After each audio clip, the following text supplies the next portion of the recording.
Hi, everyone, and welcome back to Business Ethics. Today, we are going to be talking about deception in business, and specifically if and where we want to draw the line when it comes to deceptive practices within business, like bluffing. All right, so the first article that we read on this subject was by Albert Carr. And his main point that he wanted to make is that business ethics is a lot like the ethics we see when we're playing poker, when people are playing poker, if you play poker. So he first argues that it's a mistake to think that businesses should be governed by our ordinary ethical standards, which typically condone actions we would consider unethical, like deliberate deception. So this is what we see when people are bluffing their hand in poker and trying to get other players to think that perhaps what they have in their hand is better than what they actually have, in order to either scare them out of placing a bet so they could get everything that's on the table, or if they do have a good hand, really encouraging other people, trying to find ways to manipulate people to put more money down, and in hopes of getting a bigger win. And what he argues is practices like these, those kinds of bluffing practices, is much like the game, like poker. And those require special tactics like the bluffing I just described for success. And he says that really, all told, without making much of a distinction about different kinds of deception, he just says across the board, deception like this is permissible, provided that you don't cheat, right? So if you are doing something that really undermines the game, say if you say this doesn't, he's not saying that the kind of deception that you see with con artists, so somebody who's trying to trick someone, saying that they're going to sell something to someone, right, that they never had any intention of selling, or offer some kind of services or something like this. That kind of deception, he says, that that's where we really, that's the only place where we end up drawing the line when it comes to deceptive practices within business. And he tries to justify this point in saying that, business ethics are poker ethics. He tries to justify that point by arguing that both are games that are built on distrust. So when everybody sits down at the table, whether it's a negotiation table, whether it's the table that a seller and a buyer sit down at, consumers sit down at with manufacturers or something like this, whatever that table,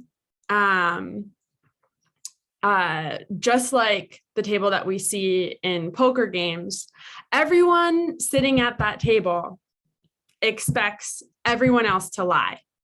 And this is this is a normal part of business, and this is a normal part of poker. And in these contexts, friendships don't matter, because other people expect you to be deceptive about what you have in your hand. So the kinds of moral obligations that we would have to friends and family and things like this, that just goes out the window, because as soon as you sit down at that table, everyone's expecting everybody else to lie. So it's okay to do so.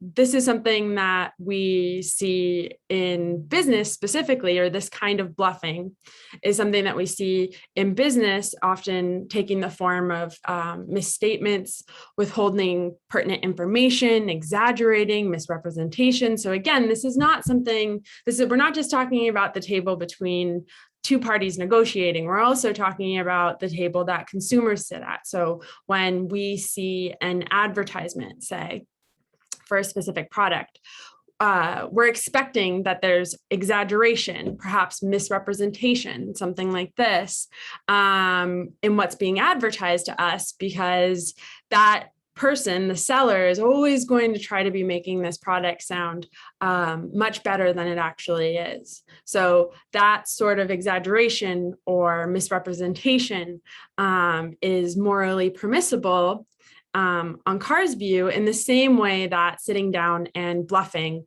during a poker game is also morally permissible. So I mentioned earlier, there was a little bit of a constraint on, what kind of deceptive practices you can engage in during business when it comes to breaking the rules, like cheating. So there's one further constraint that he acknowledges in saying that the only time, once we're in the arena of morally permissible with respect to the poker ethics, morally permissible in that context, once we're in that arena, the only further constraint we have on whether or not deception is okay is whether deception is going to end up costing you money. So when we are bluffing or engaging in any other kind of deceptive practice in business, what we need to be evaluating and thinking about is a lot like a poker player, weighing the risk versus the reward. So when it comes to business, we're not necessarily thinking about, okay, do I think the other person's bluffing? We're not always just thinking about that. We're also thinking about profit versus legality, or perhaps even profit versus public outrage. So in those cases, like I was talking about with the advertising, he says, you only want to talk up your product up until a certain point. You don't want to cross the line too far in saying that perhaps something is capable of doing something that it isn't, because if you evoke public outrage for your deceptive advertising practices, ultimately that's going to end up costing your business money. So it's not wrong in the sense that you've lied to people. Say, if you're saying that a certain vitamin betters cognitive function, has a really, really increases cognitive function, makes your memory work better, that sort of thing. Say you're marketing a vitamin like that. You really only want to talk that up until a certain point, not because you're lying about what your vitamin could do, but because if you do this, people buy it and then they find out, say it does absolutely nothing, it's total snake oil, then you're risking so much public outrage that it might just shut your company down. So again, it's not that it's wrong to lie to people and say that your vitamin that you're trying to sell is doing so, or can do something that for a fact it can't do. It's only wrong in that in the long run, it might come back and bite you, because as soon as the public finds out that you intentionally lied, say, there's going to be a lot of public outrage. Nobody's going to want to buy your product. Similarly, you don't want to take any risks that are specifically forbade by the law. So you don't want to, say, engage in the inside buying of stocks and things like this, or inside trading, because although you might see a potential real huge profit, right? You might make a lot of money by engaging in insider trading. If the government catches you, not only could all that money be taken away, but you might end up in jail.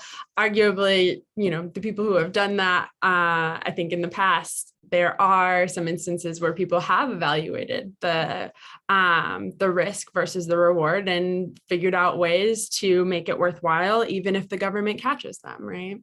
So in those cases, something like that, Carr is going to say, that's actually totally fine. If at the end of the day, you end up making $3 million and you only have to be in a cushy jail for a couple of months, and you have an avenue, a way right back out to continue to make money as soon as you're out of jail.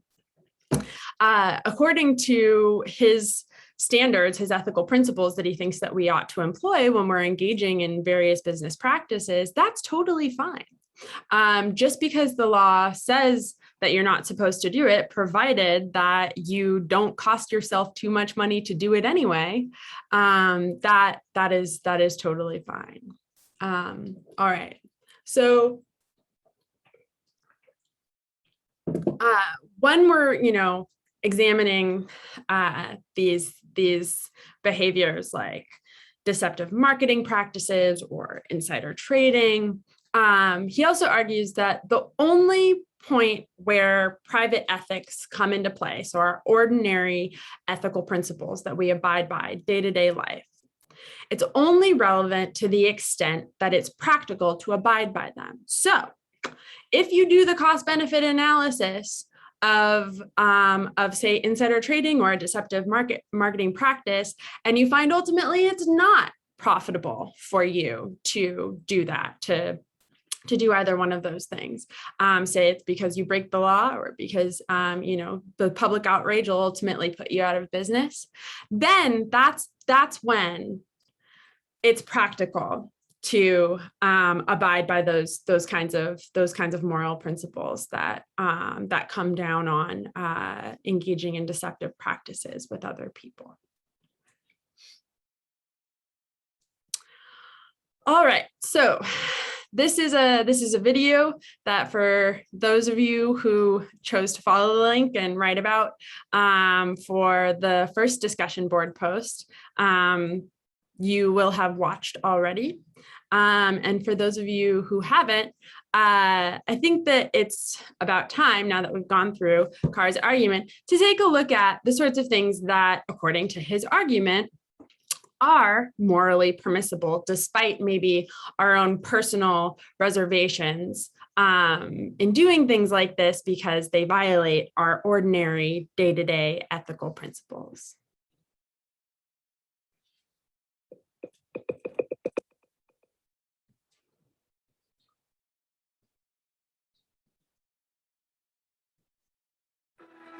Michael, one day all this will be yours. This? See this junker? I paid $100 for her. She's got 120,000 miles on her. Transmission shot, bumpers have fallen off. What do I do with her? I sell her. We really should weld these bumpers on, but that takes time, equipment, money. So we use super glue instead. Go ahead, put it on there. What for? Definitely. Isn't that dangerous? Not to me, okay? Transmission. The sawdust quiets the gears and lets the engine run as sweet as a nut for a couple of miles. Daddy, that's cheating. Of course it's cheating. Nobody ever got rich being honest. 20 years ago, we could turn the numbers back by hand. But here, take my hat. The feds like the Tesla ingenuity of the American businessman. Two-directional drill. You run it backwards, the numbers go down. Watch your speedometer. Cool. Me? Yeah, Daddy, you're a crook. What? This is illegal. All right. So, provided that this car salesman is able to maintain a customer base, maybe by passing the buck to the people come back to complain saying, I did everything I absolutely possibly could. I checked out this car, and we're going to talk specifically about a car sale that could easily be exactly what's going on here, or could easily function in exactly the way that's going on here, where there are ways that this can get spun up and presented to, say, maybe a complaining customer, where ultimately, in the long run, on a practical level, this person, this car salesman, wouldn't get in trouble. Before moving on, I did want to note that there's several things that this character says in this scene that align exactly with the kinds of behaviors that Carr describes and argues are morally permissible. So one of the things that Carr discusses is that laws don't tell us what is right and wrong in business. They're only something we should pay attention to when we're doing that risk reward, that cost benefit analysis, and finding ways to work around those laws sort of test the ways of the modern businessman, like Danny DeVito's character in this scene discusses, where there's ways that you can work around constraints that they're trying to place on you, things that if otherwise they weren't there, it would be a lot easier for you to make a lot of money. That this idea that no one ever got rich being honest, right? I think that is maybe one of the biggest sort of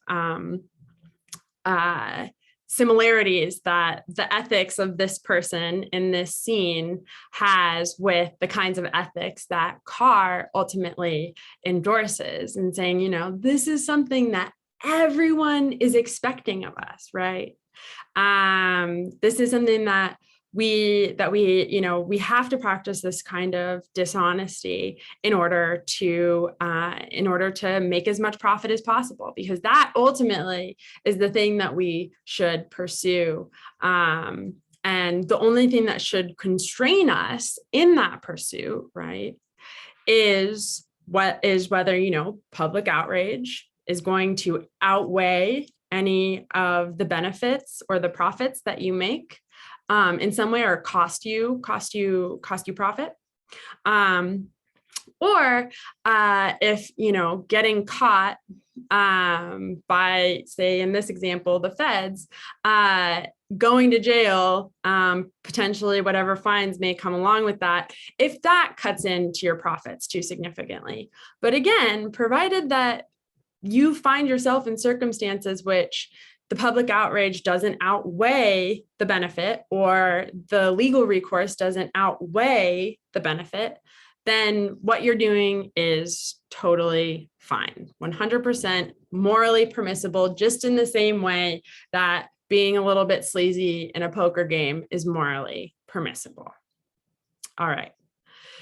So one thing that should be pretty obvious to us immediately is that what this person is doing in this scene is pretty egregious, pretty gross, pretty sleazy. And we want likely something more in place, something stronger, something more spelled out, perhaps, in our definition, our understanding of deceptive practices. Because one thing that Carr does say, something that he points to that is pretty compelling, is that there do seem to be some ordinary ethical principles that don't apply when it comes to negotiation specifically. So when people are sitting down at that negotiation table, there is something that seems a lot like what we see happening in poker, where some level of bluffing does seem to be morally acceptable. Nonetheless, we're going to want to draw the line somewhere, because if our definition of deception and sort of the constraints that we place on those kinds of deceptive practices is as weak and poorly thought through as Carr's definition, then we're not going to be able to say why something like this that we see that we saw in this little movie clip is wrong, whereas on the other in the other instances, when we're seeing that kind of bluffing happening at a negotiation table, that being okay, we're going to want to distinguish between those two cases, very likely, or at the very least be able to say that it's not the same kind of wrong, right? So if we maybe want to say that that there's some kind of similarity, there's some, say this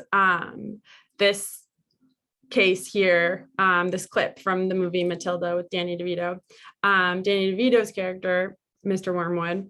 If we want to say that the Mr. Wormwood types are in any way different than people sitting down and negotiating, or working through a negotiation together, if we're going to want to say that those two things are different, we're going to have to develop a more sophisticated or better thought through definition of the kinds of morally acceptable deceptive practices in business than the one that Carr provides here. So he might be onto something about some similarity happening somewhere in terms of the kinds of ethics we see in poker applying to some ethics that we want to apply, or ethical principles that we want to apply in business ethics. But we're going to need to do a better job thinking through what deception is in order to make that kind of distinction.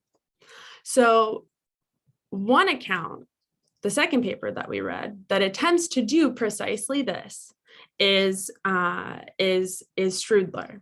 So Strudler starts off defining deception, or he starts off in his account of deception by looking at Bernard Williams' claim. Bernard Williams is another very well-known philosopher, and this is a quote from his book on truth. And he starts off. So Williams makes this attempt to define deception as, or define the wrong in deception as one where the deceiver breaches trust with the deceived, which can be understood as the deceiver manipulating the deceived. So in this case, what we have, or this sort of understanding of deception, claims that deception always involves a breach of trust, and deception breaching trust is the same as manipulating the deceived person. All right. So Strudler argues that although Williams is onto something, there's some important there's some important things to correct in that statement. He first argues that although a breach of trust is a kind of manipulation, not all manipulation involves a breach of trust. So first, what he points out is the reason why not all forms of manipulation, or arguably deception, involve a breach of trust is because we can look and see there are instances where you might believe someone, think what they say is true, take their claim as credible, without necessarily trusting them. So for an example, he gives an instance where you have a person who is sort of under the thumb of a mafia don. So a guy that is going to hurt this person if they lie. So you know that there's a threat of them being physically hurt if they lie. And so you have a reason to see them as credible. You're going to think what they say is true, while nonetheless, you might find them to be a very untrustworthy person. You might know that if it weren't the case that they were under the thumb of the mafia don, they would be lying through their teeth. So we see that trustworthiness and credibility can come apart.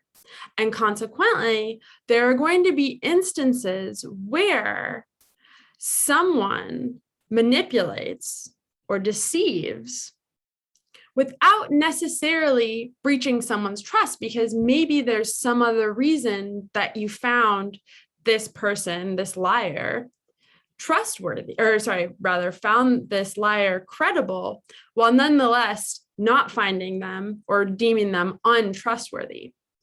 So to distinguish between these two cases, we can think about this car sale case that Strudler initially talks about, where you go to a used car lot and the mechanic, or sorry, rather the person selling the car is, talking up this car, talking about how great it works. You're kind of looking at it and going, okay.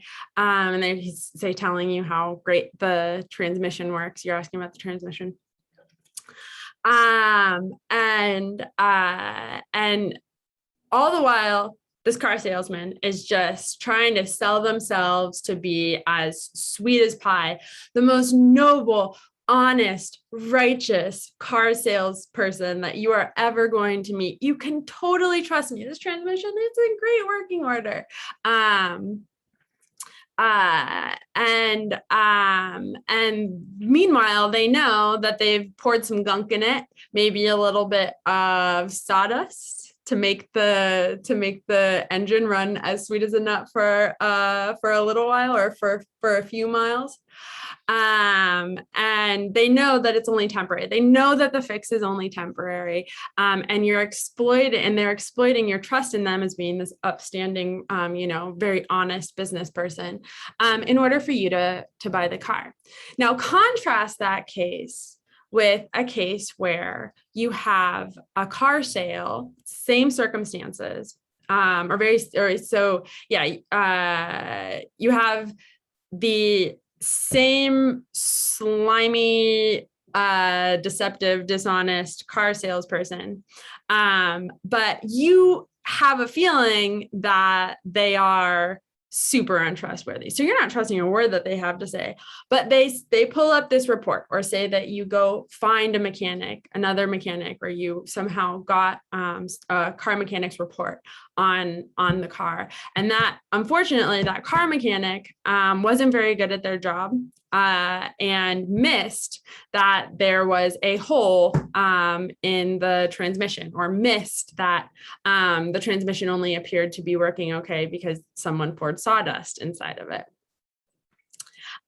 So in this case, you just believe the mechanic's report. The mechanic may have not even meant to deceive you. Maybe the mechanic actually was a really great mechanic. You've worked with them in the past, but they were really tired that day and they missed this really big thing. In any case, if you hadn't had the report, you wouldn't have believed a word this car salesperson said. You would have never bought the car if it hadn't been for this report. So in the case of mechanic, you are manipulated. The car salesman maybe took advantage of the fact that the mechanic made an oversight and missed this huge problem with the car. So you were lied to in that sense, but it's not a lie that breached your trust, because the mechanic the car salesperson never relied on your trust in order to manipulate you, or exploited your trust in order to get you to buy this broken down car, or this car that's going to break down very soon, at least. Versus car sale, where the car salesperson is just presenting themselves to be, the super honest person, yada, yada, yada.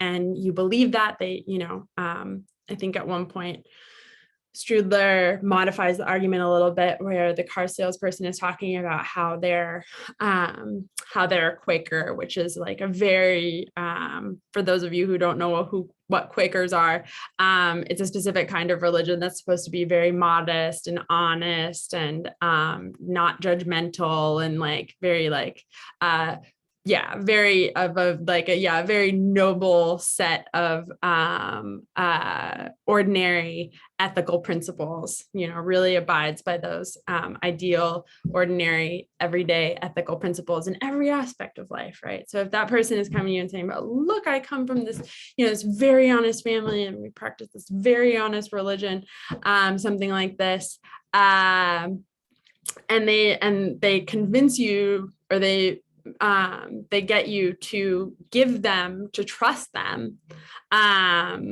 in seeing them in that way. And then ultimately they exploit that trust in order to get you to buy this car and to make you believe that that the car is in great working order. Everything that the car salesman says about the car is absolutely true, when it's not. So with this distinction in mind, so deception that involves that relies on a breach of trust versus the kinds of deception that doesn't, we now can start to make that distinction that I was talking about a few slides back, that Carr's argument couldn't make. So here,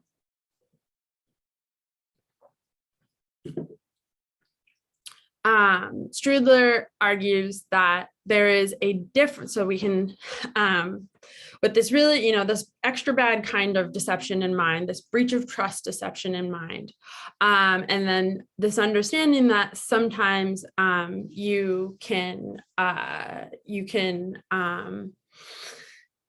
deceive someone without necessarily breaching their trust. Strudler carves out on that side this notion of a sort of self-defense deception. So like I was talking about in breach of trust in car sale, there we have someone who is preying on your trust in order for you to do the thing that is in that person's best interest by far, and also just so happens to be the thing that is in your worst interest, like, paying for a car that's going to break down in a few miles. And that kind of deception can be distinguished from instances where you are practicing a kind of self-defense in the way you deceive. So to develop this idea of self-defense deception, Strudler begins with just sort of the basic moral principles that surround our understanding, ordinary ethical principles that guide what we can do when it comes to hurting other people. So clearly attacking another person is wrong. However, we do typically find it morally permissible to defend yourself if conflict is unavoidable, right?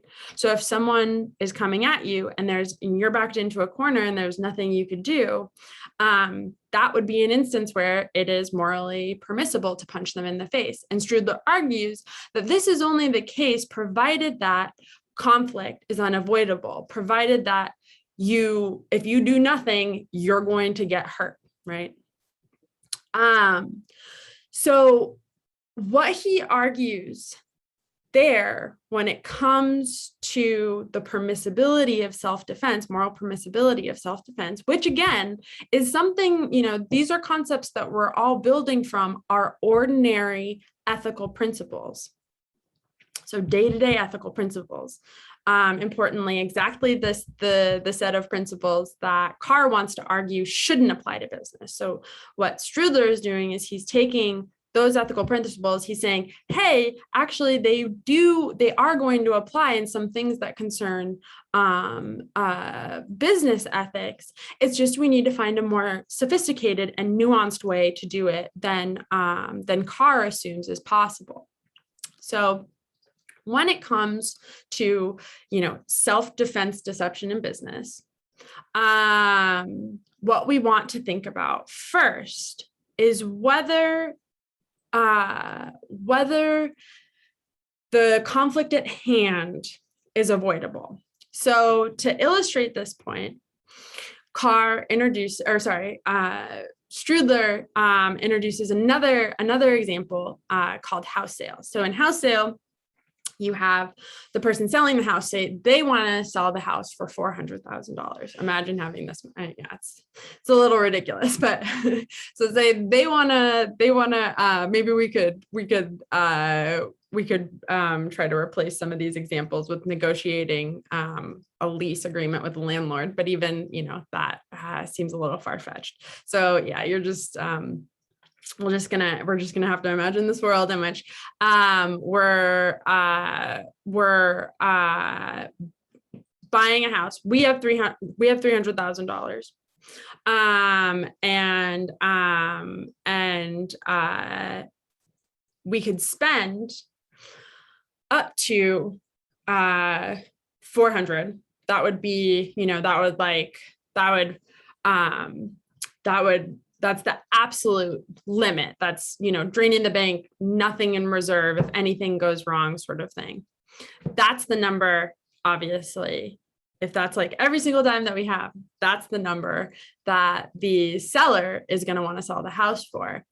And so if we're sitting down at a negotiation table, there, Strudler wants to argue, it's morally permissible for us to bluff, not show our hand, not say what our absolute max limit is. In essence, bluff or at least obscure things that are true, potentially even lie, right? And saying, well, I can't go as high as 400,000 if you know, in fact, that you could, right? He's saying it's okay to do that because the available passive avoidance have costs that we shouldn't be expected to bear in that situation, right? So walking away from the deal entirely, that isn't something we should be morally obligated to do purely for the sake of avoiding lying under these circumstances. And in a competitive negotiation, every gain in price that the seller gets is a loss for you, right? It's just taking you higher and higher. So, reaching you to your max amount. And because the seller gains the prospect of financial advantage in learning your max limit price, you have a reason to protect the privacy of information, your private information about what your max price is, and you're not obligated to tell the person that you're not obligated to tell the seller what your max amount is ultimately. So you shouldn't be strapped with the burden of having to be totally transparent, not to lie, not to bluff, right? Because if you did, then the other person gets everything they want at your expense. So much in the same way that you're not required, morally obligated to stand there if you're in a corner and somebody is about to punch you, and you're not morally obligated to do nothing, right? Because that, like if we want to assume that it's always wrong to hit other people or be violent towards other people, just in the same way that, you're allowed to hit back in order to defend yourself, or we would think that according to, again, ordinary, everyday ethical principles, you're also not morally obligated to be entirely transparent when you're sitting at the negotiation table. So what Strudler argues is that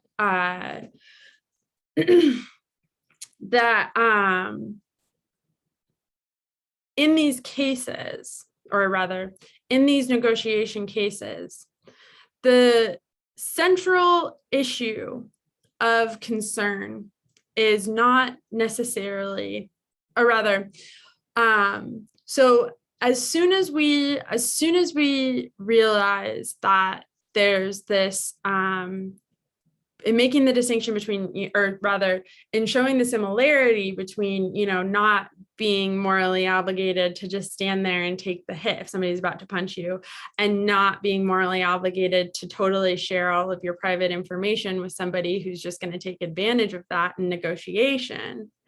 Strudler raises this point about, well, it's starting to look like maybe the unavoidability principle doesn't even have anything to do with it, because what this really comes down to is, oh, you're not really morally obligated to share private information if that is going to if that's going to come at a big cost for you.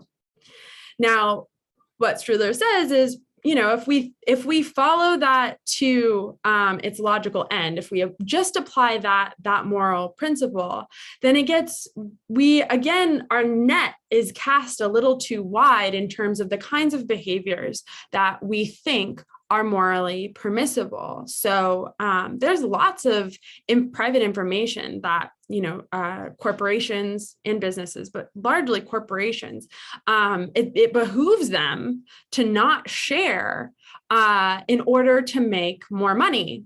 And there are certain cases where there is a withholding of information happening that we very much want to say is not acceptable. It's not morally acceptable. And that is why, he argues, this unavoidability principle in terms of self-defense deception is so important. Because if someone is responsible for creating their own need to use self-defense, then that limits or eliminates their right to use self-defense. So this is a constraint sort of on this defense deception, the moral acceptability of defense deception in business. So, so if a person has no right to claim that, to claim self-defense is unavoidable, right? So if they put themselves in a position where they needed to be the ones to defend themselves,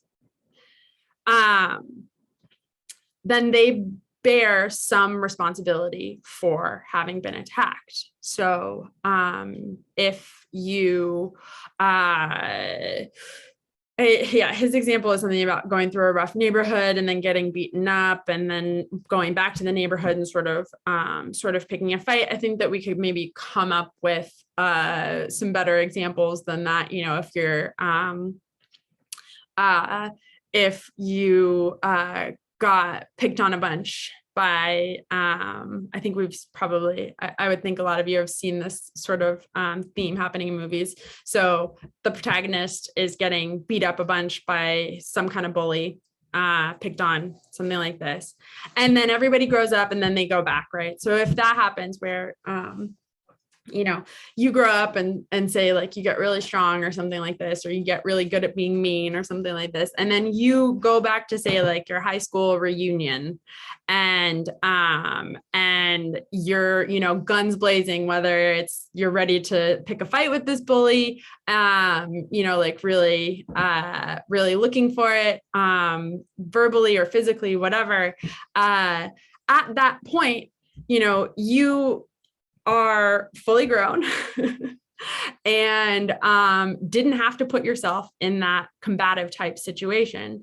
And consequently, you going and doing that and picking that fight later is, or rather was avoidable. So even though, say, maybe conflict in that particular moment wasn't avoidable, you're the one that sought out the fight, which puts some of the responsibility on you for finding yourself in that position.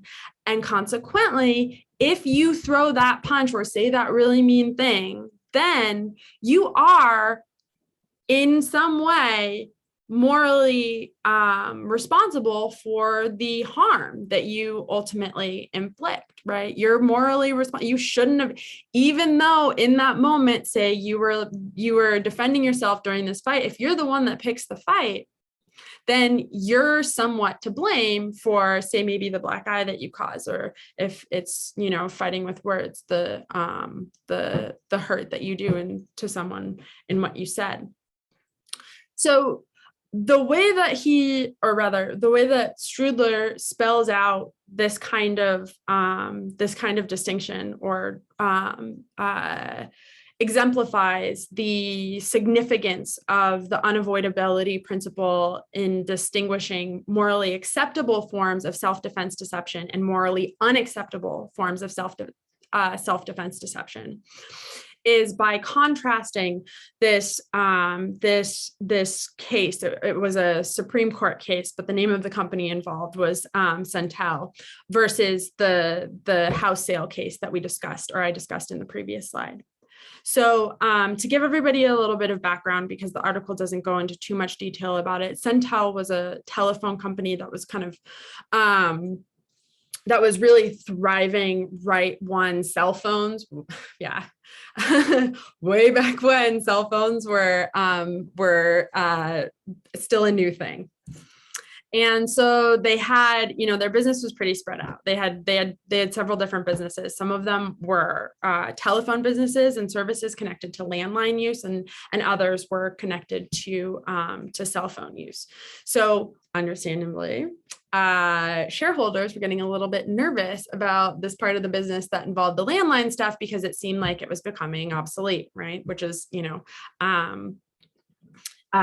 if you could just think about all of the people that have like personal home landlines in your life that I'm sure that there's like a couple of them, but probably not many. So the concerns were, legitimate. The concerns of the shareholders were legitimate. So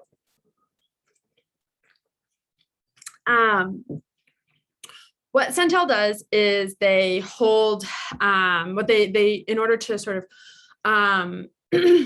boost shareholder faith in the company. They say that they're gonna be selling off parts of the company. So they're going to be holding an auction for people to potentially buy the whole company, buy parts of it, and to really to get the shareholder, to really get them amped up and really committed to the idea of this being a really good business.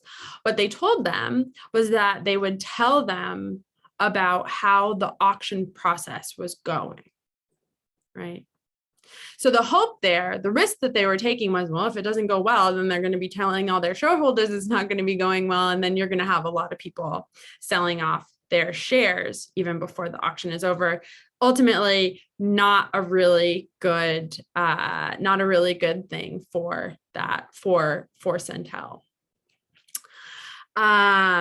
And the reward would be if that really boosted shareholder confidence and more people bought more shares in the company, or shareholders increased their numbers of shares in the company, would really increase the value.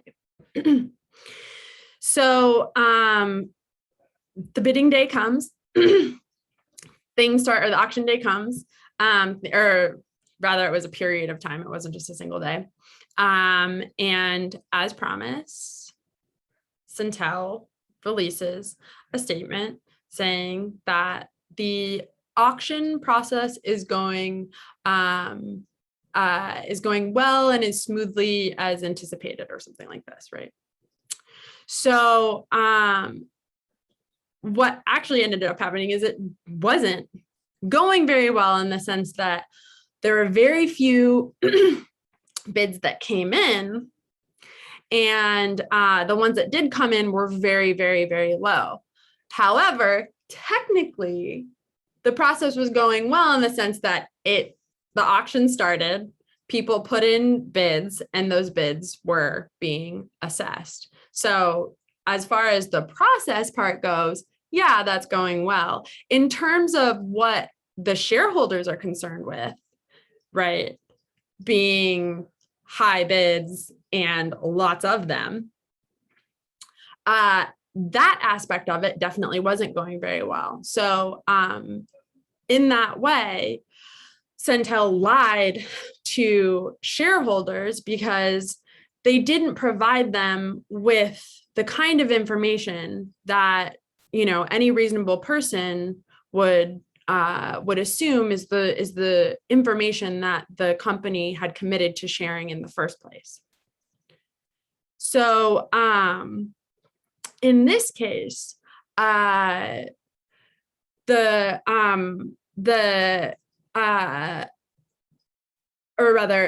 Strudler argues that what Centel did here was wrong, even though that was their private information, right? Like they didn't, if they shared what was, the actual state of the auction with shareholders, it's clearly something that would go against their better interests. It's going to really hurt the value of the company.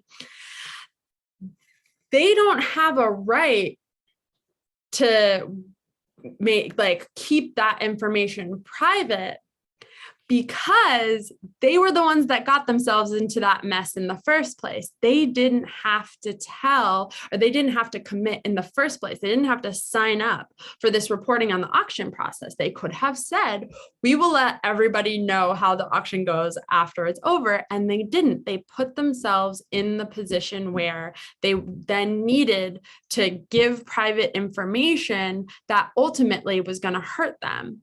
And just because it was going to hurt, they put themselves in that position, getting a little greedy, right? And hoping that the auction was going to go really, really well. And then they could report on that. When that didn't happen, they went the route of lying. And because they were the ones that put themselves in that position, they were the ones that took that risk, much in the same way that you're morally responsible for someone's black eye if you're the one who picked the fight.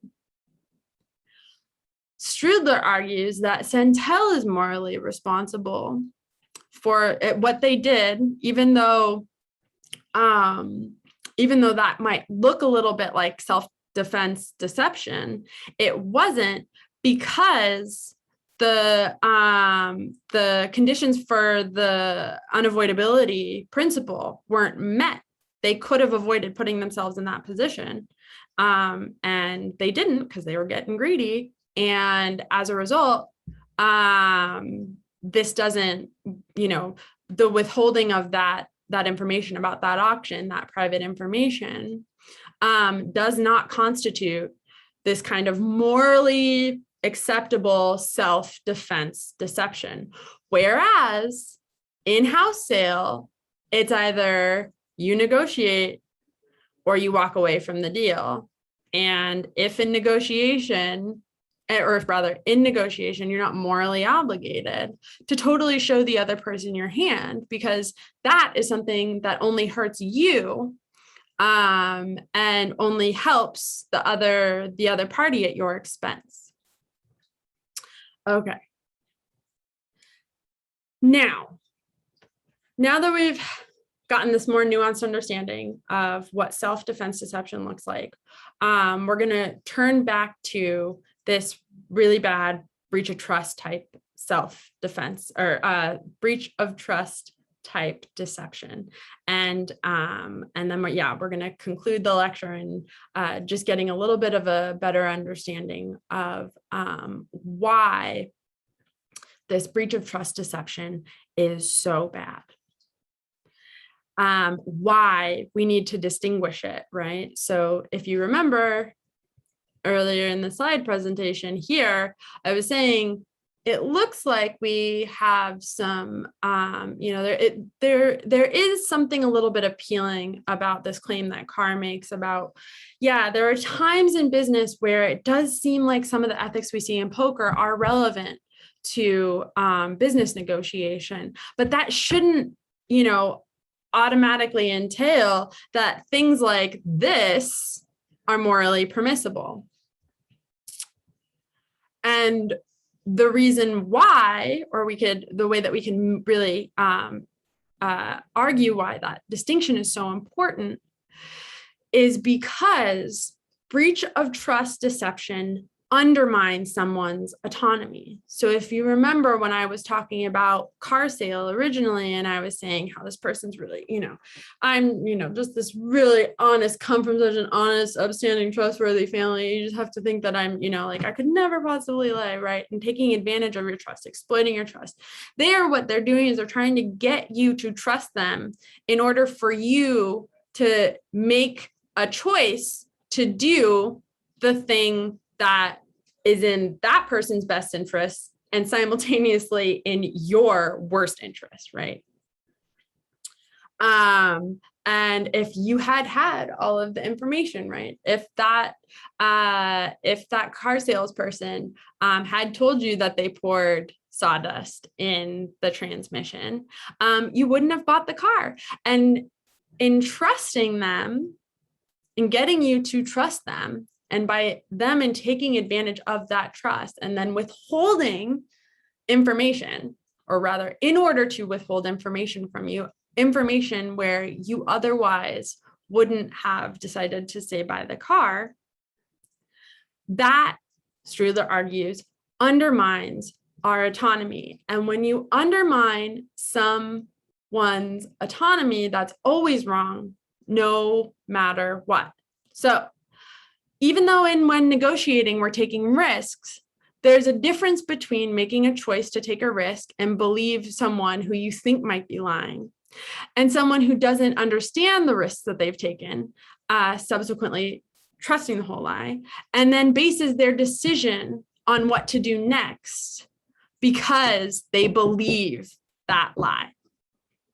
So sort of distorting someone's understanding of the truth in order to get them to do the thing that you want.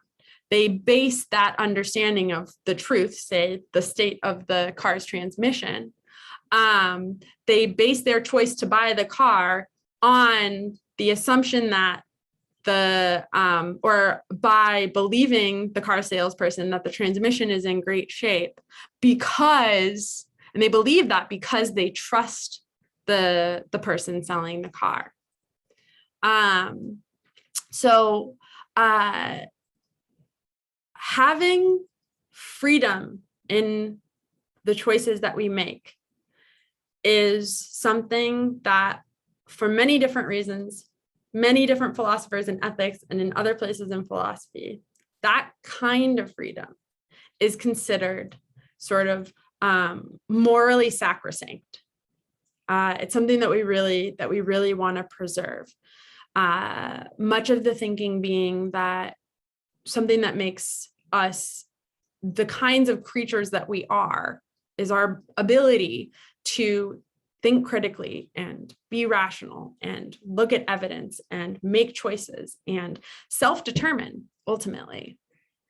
And when someone sneaks in and finds some sort of way to get trust and then tells you a lie, and because you believe that lie, you end up being manipulated into doing the thing that they want to do, they've undermined your ability to be this rational, critically thinking creature. They sort of take away something that is special about being human. So that's the way that philosophers like to talk about these things. But this is also whether or not, you've explicitly thought about it in those terms or are familiar with this word autonomy, right? That kind of thinking, that kind of the moral significance of that is something that we see in our day-to-day life as well. So, for example, and this is something that Strudler discusses, think about an instance where you're getting some kind of surgery and there's a lot of different risks involved with the surgery. A lot of different things could go wrong, and you have a lot of different preferences about what you want the doctors to do in the event that things go wrong in various kinds of ways. And you appoint someone to be the decision maker in those moments because you're under anesthesia, these sorts of things, like you won't be awake in order to make those decisions. And you sit down and you carefully spell out, okay, so if this thing happens, then I want you to do this. If this thing happens, then I want you to do this. Right. Even something as extreme as, if everything goes sideways, then I don't want to stay on life support. I want to be taken off life support. I'd rather not live. And then say everything goes sideways and the person you appoint does the exact opposite of what you told them to do. So they were sitting there the whole time going, yep, I know your preferences. Yeah, sure, I'll totally listen to you. Meanwhile, thinking to themselves, listen, there's no way I'm taking this person off of life support at the end of the day. You would not have appointed them to be the decision maker for this under these circumstances, the decision maker about what happens to your body. You would not have done that had you known that they were planning the whole time to do the stuff that they thought was right, and they were going to throw away this long detailed list of all of the things that you wanted to do or wanted the doctors to do in the event that, you know, things don't go as planned with these surgeries. So even though a case like that, you know, we're not using words like autonomy and self-determination and freedom. Those are it's exactly those kinds of principles that are at play when we imagine this scenario where, you know, we put all this trust in this other person and they know that. They really like dig in, you know, say they were really concerned something might go sideways and they really wanted you to be on life support no matter what. And they convinced you, yeah, definitely, I am going to do everything that you say here. This is really great. This is all spelled out. And then the second that you're under, things don't go as planned and they just throw that list out the window because they just wanted, you know, they wanted to be the ones to make the choices about your body, and they exploited your trust to be able to do that, right? The feelings that we get about that being something that is just especially wrong and not okay. Those are the kinds of feelings that inform the importance that we place on the moral unacceptability, the impermissibility of breach of trust deception. Because again, we want to say like these, you know, like this is sort of depicting abstractly in this picture. We want to be able to make our choices, especially when it comes to the kinds of things that impact our world, impact our bodies, impact the spaces that we live in. So when someone undermines that freedom to choose by exploiting your trust in them, that is something that Strudel argues is especially egregious and morally unacceptable under every kind of circumstance. So that is what ultimately would enable us to draw the line again in determining why the sawdust car sales person is doing something very, very wrong. Whereas when we're sitting down at a negotiation table, we're the buyers wanting to get a house, and we're negotiating with the seller, it's nonetheless morally permissible for us to withhold what our max amount that we could pay for the house is. All right. So thanks everyone for watching. I hope that you all found this interesting, and I am looking forward to reading the discussions in the forums on this subject. All right, everyone have a good rest of your day.